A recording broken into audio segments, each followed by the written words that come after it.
Hello, I'm Gary Stearman of Prophecy Watchers, and we have a very special guest with us today. His name's Bill Koenig, and I'm going to let him introduce himself to you. Bill, it's a pleasure to talk to you once again. Thank you, Gary. Always a pleasure. My name is Bill Koenig. It's Koenig. I have been a White House correspondent for 20 years, and when President Trump took office again, I upped my credentials, so I'm once again at the White House, and our website is williamkoenig.com. That's williamkoenig.com, and we're staying very focused as a watchman like you, Gary, on the biblical significance of these days. We have a lot to talk about. There's a lot of highly emotional stuff coming out of Washington and, in fact, the whole world. And I want to kind of hear what you have to say. Give us some perspective. You have written a little note to us here, and I'm going to read the first sentence, which you wrote. The 12-day war between Israel and Iran was nothing short of supernatural. Those are your words. And that got my attention. Tell us what you mean by that. Gary, when you look at the military effort of Israel and then the United States effort, the fact that no planes were lost, no pilots were lost, the Israeli part was extraordinarily planned. Mossad taking out the top military leaders of Iran's top nuclear scientists, getting in and out of there with their jets, night in, night out, taking care of the threat. I mean, this is the country that has called for the elimination of the little Satan and the great Satan, which is the United States. And then to watch these B-2 bombers fly 36 hours from Missouri, drop their bunker-busting bombs, and then fly home, along with the fact there are over 125 U.S. aircraft in the air for a short period of time, and also the cruise missiles that were set off our submarines. When you look at every aspect of this, you know, the Six-Day War was a war that's being studied at West Point Annapolis Air Force Academy. And this will be another war that will be studied for the rest of history. It was remarkable, Gary. And speaking of remarkable, it was remarkable to me that very shortly after this operation was completed, a number of voices arose from various places saying, oh, it didn't work. They missed their target. They didn't wipe out what they were supposed to. There's been a lot of bad-mouthing in the press, and that surprised me. Well, Gary, it might surprise some, but it doesn't surprise me, because when you look at the press about President Trump since he taken office, and you and I followed it the first time he was in office, is 90 to 95% negative. They will not give him any gray area. One little problem or one little issue. This will unravel. There was a lot of precision in this conflict, or in this effort by the United States. It did some incredible damage. There's some rumors that the 400 pounds of uranium was moved out a couple days before the Isfahan facility was hit, where I guess the predominant amount of the uranium was. So, I mean, from a military standpoint, what had to work synchronized, or what had to synchronize, and the strategic planning is remarkable in itself. But again, our media, the leftist media in America, the media around the world, are not going to give Trump or our effort the kind of coverage that it needs to cover. Was everything done? Of course not. Will this unravel? Yes. But again, we can't take away the remarkable effort by the Israeli Defense Force and the United States military to complete this 12-day conflict Now, to this point. What I'm very interested in, and I'm interested in your perspective on what in the world is going to happen in Israel as a result of what we did in Iran. How will this change Israeli-American relations? How will it change the war that's been taking place between Iran and Israel? Surely some big change is due here. Well, that's a good question. My wife, Tanya, and I spent 3 weeks in Israel. We left on June 3rd and could sense in the spirit that something was going to happen like right around the corner. We were thankful to leave. At the same time, there was part of us that would have wanted to be there when this was happening. But I felt that there, on the military and preparation side, I don't think the war was completed. There were some additional things that could have been done by the IDF, and that was very important. And at the same time, it was a great time to be able to talk to Israelis about what their Jewish prophet spoke of and what Yeshua speaks of in the Olivet Discourse. So militarily, as a country, rebuilding the country, the military is going to analyze everything in deep consideration and review. But what's also is Iran started to use some pretty sophisticated missiles. And supposedly one of the reasons that President Trump was concerned, I think maybe the Israelis, is the Chinese were sending in hypersonic missiles into Iran. And that was a great concern. So the missiles that did hit, they got through the missile defense system, did create a lot of damage, Gary. So the country is reeling. They've been at war since October 7th. Yeah. You have families that are dividing. You have a lot of tension. The Israelis were going in and out of shelters. There was post-traumatic stress is happening. The young people are really have been devastated. It's been very difficult when you think about it. Like almost 2 years in this October. Yeah. So with all that said, some of us wish Israel could have been given another week or two. And that they weren't completely finished. And at the same time, again, we're looking at the biblical significance of the state of Israel, God's time clock, and this is obviously a very important time. And Iran is obviously a big player, Jeremiah 49, 35 through 39, and also in Ezekiel 38 and 39. And people have been phoning us at all hours, day and night, asking about Bible verses like those and many, many others. Christians who are aware of Bible prophecy are really excited right now.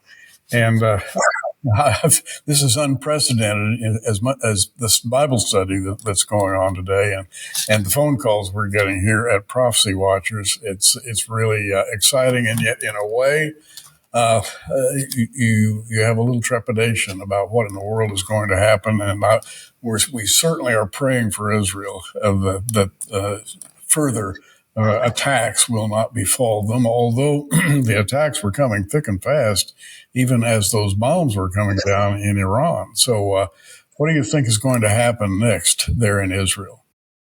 Well, that's a good question. I think what was interesting, the leader of the Mossad says we will continue to have an active role inside of Iran. That's a fact. Iran right now is trying to make a public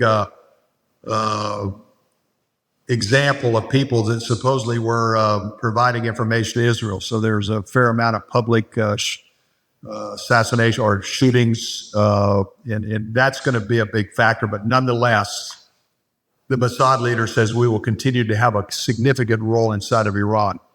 Israel has to get a better understanding. Two things. One is I think they know where the uranium is. There's supposedly a mountain where it could conceptually be.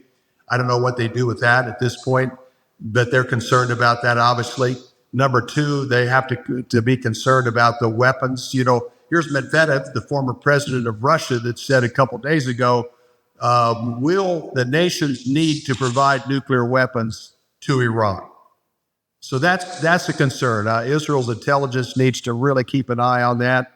There was rumors that over 30 planes were sending in hypersonic missiles, along with possibly even some biological agents, chemical weapons, a couple of days before this weekend.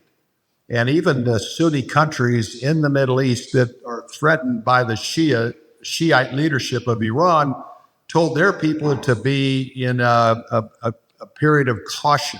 They even basically said, be concerned about the possibility of a biological weapon. So there's going to be a additional posture. But I think that Israel's supernaturally protected by the God of Israel. We've seen miracle after miracle. It's one thing my wife continues to say. We, as watchmen, we explain what's going on, but she really emphasizes also a call to prayer right now, Gary, where we become intercessors. So in this area, I think that's where the intercession needs to pray for the leadership of Israel, pray for their continued capabilities, pray for their military, and also pray for President Trump and the decision that are going to be made from this point forward. I'd like to talk for a moment about the relationship between Bibi Netanyahu and our president, because it seems to be a kind of a close relationship. How do you gauge that? Well, it's interesting. I think there was a lot of tension during that 60-day period. President Trump gave Iran 60 days to agree to a nuclear deal, and if not, they would pay a price. And sure enough, on the 61st day, the weapons, the planes started going in, the missiles started going in, and that's when the 12-day war started. Publicly, they've had their moments, but at the same time, I think this last effort where there was stress between the White House. I mean, we were there. Tanya and I were there at the hotel when Kristi Noem had just come in to meet with Prime Minister Netanyahu to tell him no hitting on Iran during negotiations. It was almost like a smokescreen. We didn't see it at first. We thought there was a lot of pressure on Israel, but it sounded like behind the scenes there was a good cooperation between Netanyahu and President Trump to the effectiveness of what's happened. I think that what's going to transpire now is, even in the last 24, 48 hours, we've seen President Trump say that these lawsuits and these legal issues that Netanyahu's facing should be eliminated. They should be over. So, and also the night of the ceasefire, Iran sent 5 waves of missiles into Israel. A few of them got through, caused a lot of damage. At the same time, Israel had 52 planes in the air on the way to Iran, and President Trump called them off. Basically, don't do it. They hit a radar facility, a couple of their planes, and the rest came back to Israel. So it's extraordinary. I think that Trump was furious that he thought that Israel and Iran weren't going to fulfill the ceasefire agreement. That's when he said his 4-letter word on the White House South Lawn. But nonetheless, I think the level of cooperation and also just the appreciation in Israel of what the United States did in that hit on Iran. I mean, that was very, very significant. And we also have General Kurilla, who's the head of CENTCOM, that's very pro-Israel, very pro-reality. He understands the biggest threat in the Middle East is Iran, and they have to be dealt with. The number 1 state sponsor of terror in the world. Wow. Now, this conversation wouldn't be complete, in my opinion, unless we talked about Ezekiel 38, because for years people have been looking at Ezekiel 38 and Gog and land of Magog and the ensuing wars as Gog goes to the south toward Israel. I think maybe that's one of the best known passages of scripture in the entire Bible. And isn't it interesting that lately people have been calling us up and there's been a great deal of conversation about Ezekiel 38. What are your thoughts there? Well, Gary, we're starting to see the alignment. I have thought Jeremiah 49 would be fulfilled first. Jeremiah 49, 35 to 39, and modern day Elam, which is modern day Iran. So I thought that would something that would give the scriptures or give the opportunity of Jesus being spread throughout Iran. I think there's more faster growth in Christianity in Iran than any country in the world. I mean, It's just really substantial. So I think what just happened will help fulfill that scripture. Then you look at Ezekiel 38:11, when they talk about Israel living in unwalled cities in peace and in quiet, depending on the scripture interpretation. They would have a moment of peace. Question is, how long will that peace last? So I think there, but the coalition of Russia, Turkey, Iran, Sudan, Libya, former Soviet Union countries, and the Caucasians will be the player. So Erdogan's talking about developing missiles to be able to come against the future problems in Israel. We've seen Russia, Medvedev talk about supplying nuclear weapons to Iran. So you see what we'll continue to watch Erdogan, the Russians, and Iran, and the leadership in Syria very closely for a little bit better idea of where we stand. But Erdogan's the one that I keep the most watch on. I think he is a very significant final day player. Well, we always pray for the peace of Jerusalem, have done so for years. Now, the years during which I pastored a Bible church, one of the things we did was study what the Bible has to say about latter-day Israel, and we never failed at our church to pray for the peace of Jerusalem or the general status of Jerusalem, because this is almost the spookiest thing you can imagine, and I hear people talking about it on television all the time. They're marveling at college campuses and all the uprisings from Gaza all the way inland. And we remember back to October 7th when this whole thing started. The almost biblically, the attack on Israel was launched from Gaza, and the Bible says so much about that. And then the next thing we see is college campuses being trampled down by demonstrators in favor of Israel's enemies. And I think most people have been totally shocked. They did not expect that. Where's that going? Well, that's been a concern. I've been going to the Israeli embassy in D.C. for many years, and there's been a concern about the young people in America. They're more and more supportive. I mean, the majority of Americans still support Israel, but I even saw an article yesterday that we're losing that young demographic. And part of the young demographic is they look at the media spin of the poor plight of the Palestinians. They don't talk about Hamas. They don't talk about Hezbollah. They don't talk about these terror groups that have just taken billions of dollars away from their people and used it for developing tunnels like in Hamas or the same thing, or buying 150,000 rockets and missiles in Hezbollah's hands and in their tunnels. They don't look at that. They don't get that balance. There needs to be more balance. But unfortunately, a lot of people look at Israel, especially in the leftist media, as Israel's the problem, as that Israel's occupying Palestinian land. Well, that's not Palestinian. It never has, never will be. It's just the bottom line. It's just not there. It's just the biblical heart of Israel, Judea, Samaria.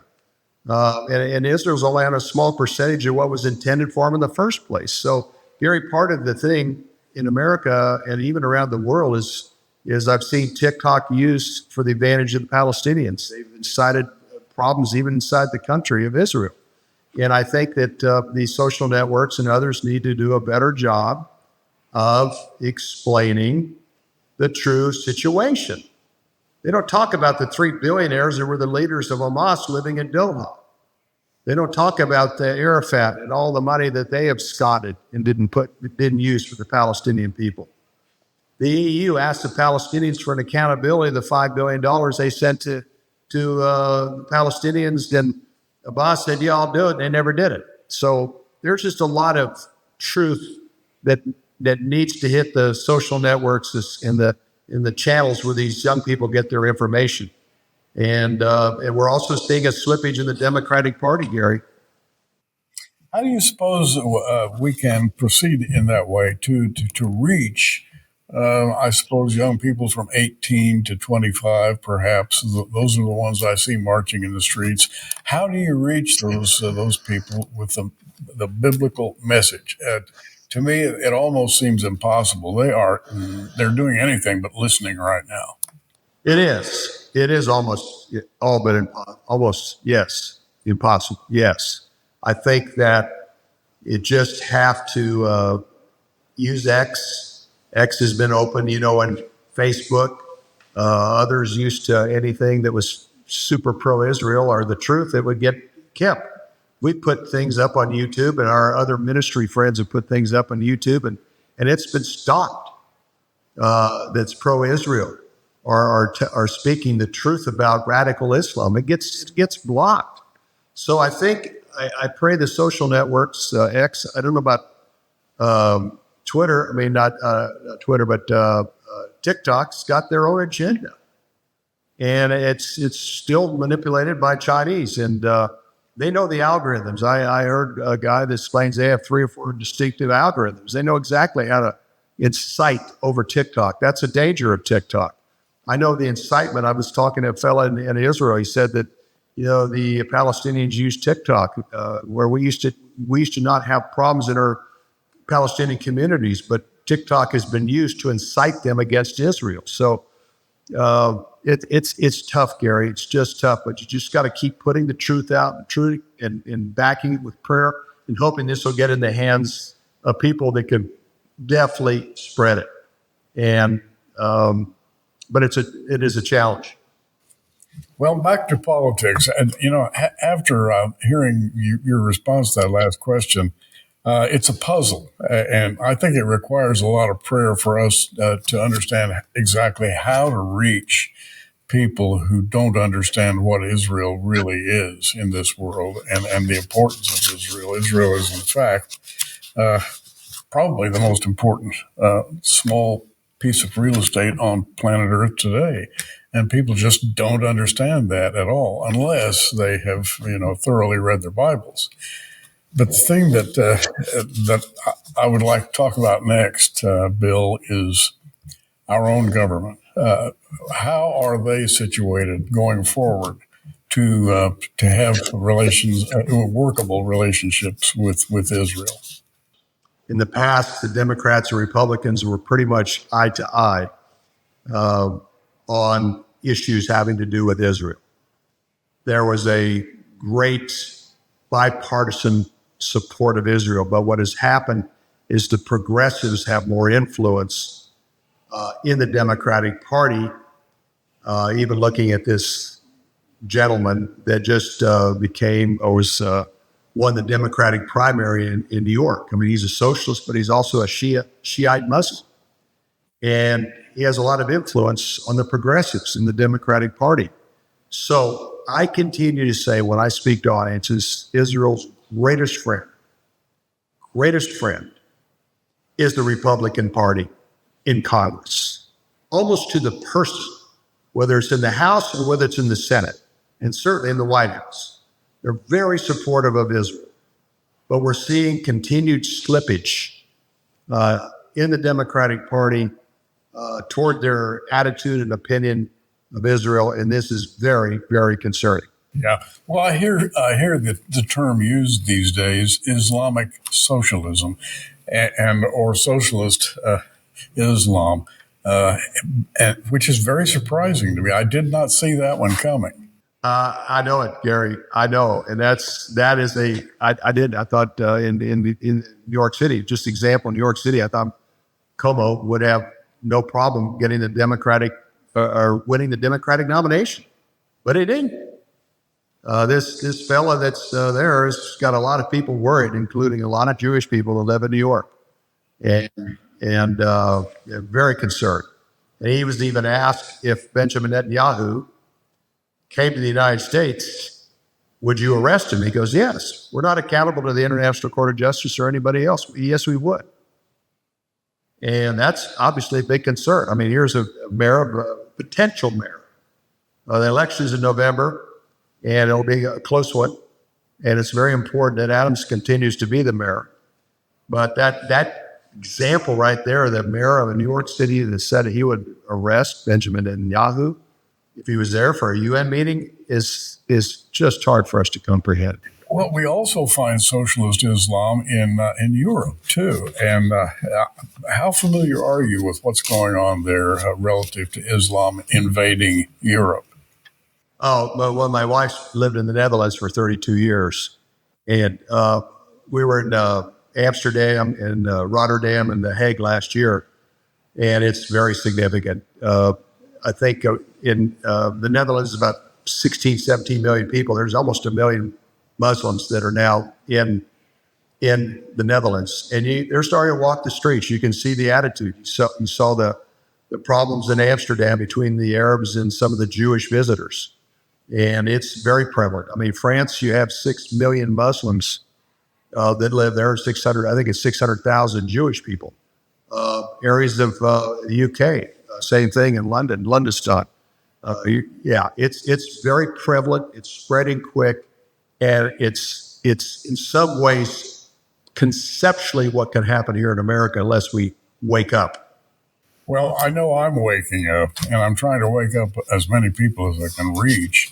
But all of this, I think, is very surprising, even to people who've studied the Bible and who watch the news and so forth. I think they're shocked at how quickly things are moving, both in Europe and the United States. Very fast, very fast. Socialism is exploding. It is. But you can look at Europe. You can look at the issue with Islam in Europe and their open border and the immigration issues. They hope that they would integrate, that they would mix. Merkel in Germany thought, okay, we'll let these Muslims in. They'll integrate just like the East German people did in Berlin. This became a very strong workforce component to Germany and their economic success.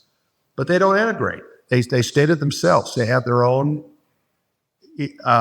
religion, and they don't integrate. And it can create a lot of problems. And they hit a critical mass of about 10, 15% of the population, and then it can become very problematic. We're almost at the end of our time together, but I have to ask you this. You cover Washington like nobody I know, and I really enjoy what you report on and the way you write. But I've got to ask you about our government, Congress, the Senate, the executive branch, and Islam. Put all those together, and what's the next year going to look like? Wow. It's one of the, Gary, you and I have been at this a long time, and only God knows how this is going to play out. Obviously, God's time clock continues to be Israel, the city of Jerusalem. Anything can happen there. Iran got smacked really hard. What are they going to do? They're patient. They're strategic. What's going to happen? What's going to happen? In America, I'm concerned about the midterm election. Almost every time we have a president, his party, political party, loses a lot of seats in the House and the Senate in the midterm election. And President Trump is doing a lot of good things, but he can be cantankerous, and he's also really irritated some of the voting blocs. So I'm very concerned about our midterm election in about 15, 16 months or so, November next year. What's China going to do with Taiwan? They put a lot of planes in the air last week when we were thinking about hitting Iran. And we actually did. But they were 60, 70 planes were in and out of the Taiwan area. What are they going to do? What's going to happen with the Russia-Ukraine war? NATO seems to be more empowered and believe that the United States is with them now, so that's going to help them in that conflict. And we're going to continue to see political division in America. And really, a lot of political division is really on some of the major sin issues, LGBT, abortion. Those are the ones that really get the Democratic Party worked up. And we're also seeing the executive order stopped by courts. Chuck Schumer, Senate Minority Leader, says we're going to stop Trump agenda with our 200 judges we put in place during the Biden 4 years. So we'll continue to see that division in the courts. So the moral issues is very divisive in America. More and more concerned about Islam and around the country and what they're doing. And then the political infighting. Nothing seems to, they just can't seem to agree about a lot of things. So it sounds like you're leaning toward a certain kind of instability in the year to come, rather than trending towards stabilization. I believe so, Gary. I do. We're kind of have a little bit of a lull here after the end of the 12-day war. President Trump's basically victory address of NATO, but he's coming back to the reality of division. We also have a lot of fights over trade, over tariffs, over trade, the immigration situation. They're hitting our farms. We have a majority of our farms laborers are from Mexico and Central and South America. And a lot of them have worker visas, but a lot of them are afraid to go to work. Well, that's our crops that are sitting in fields. Same thing in the hospitality industry and in others. So they're just, common sense and wisdom is so critical. And we have a media, again, most of the media since President Trump's taken office, the leftist media, 95% of it's bad news. They don't give him credit for anything he does. They don't. And unfortunately, a lot of people read that media and they get pretty worked up by what they read. And part of me says, well, that explains his cantankerous approach to the public speeches lately. But on the other hand, I think he's, in a way, I think he's entitled to a little of that because he takes so much guff. I'm not sure, standing in his shoes, I would be able to take it. And that's the amazing thing. Well, I think that's the people who support him. I mean, look what they put him through during the 4 years he was out of office. They did everything they could to stop him. I mean, it's absolutely, I don't think many people on this planet that could have handled what he handled and came out ahead. It is amazing. But I think he's learned that he's a representative of a lot of people that felt unrepresented. We have a lot of people in America that says we don't have anybody in Washington that stands up for us. Well, President Trump in a lot of ways does. And that's where there's great favor with his political base, which is a lot of us. I appreciate a lot of things he's done. I mean, really has done a lot of things that I didn't even understand or know, like a lot of us, it was even taking place or even happening. I appreciate Bobby Kennedy and some of the things he's trying to do. Department of Education, I appreciate what they're trying to eliminate that department. Pentagon, I still, Hetch is letting the top generals, Kane and Kurilla, call a lot of the shots in what we're dealing with in Israel and the Middle East. That's important. Marco Rubio is a very talented guy. A little bit concerned, obviously, about Steve Witkoff, Trump's Middle East envoy. He's also his Russian envoy. He's also his Iranian envoy. And he's also the Gaza envoy. That's a concern. But with all that said, he's doing a lot of good things, Gary. Wow. Well, Bill, this has been food for thought.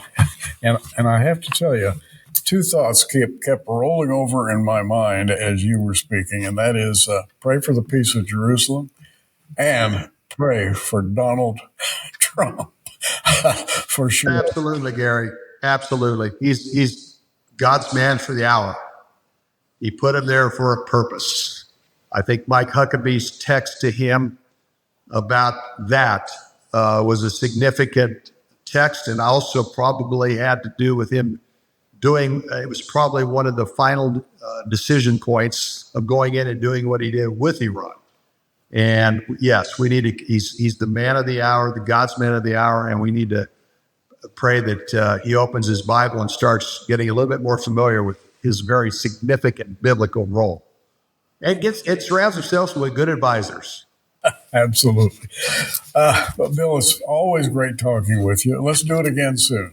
Look forward to it, Gary. God bless you, brother. God bless you, and we'll see you soon.